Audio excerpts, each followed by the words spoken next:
In today's video, I'm going to teach you how to create a list on Trello in 2020.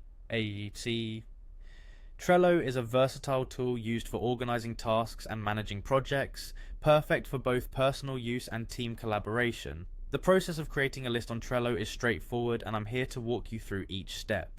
First, let's make our way to Trello.com. Open up your preferred web browser and type in the URL to access Trello's homepage. If you're not already logged in, you'll need to do so. Simply click on the Login button, typically found at the top right corner of the page. This will take you to the login page where you have the option to sign in using either your email address or your Google account.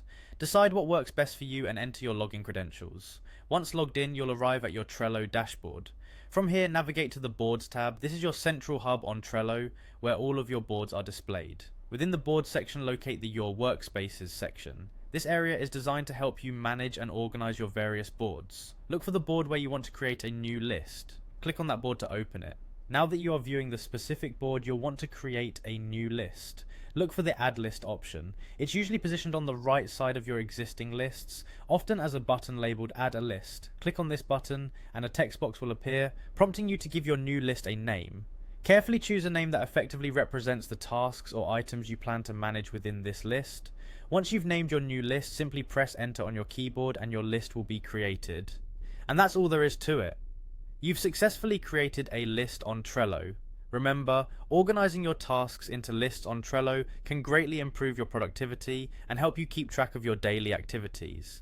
Each list can hold multiple cards, which makes it easy for you to break down tasks into smaller, manageable parts.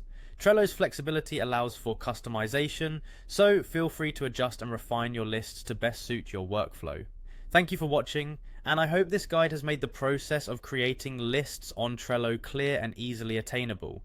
If you found this video helpful, don't forget to like and subscribe for more tutorials. Happy organizing on Trello, and see you in the next video.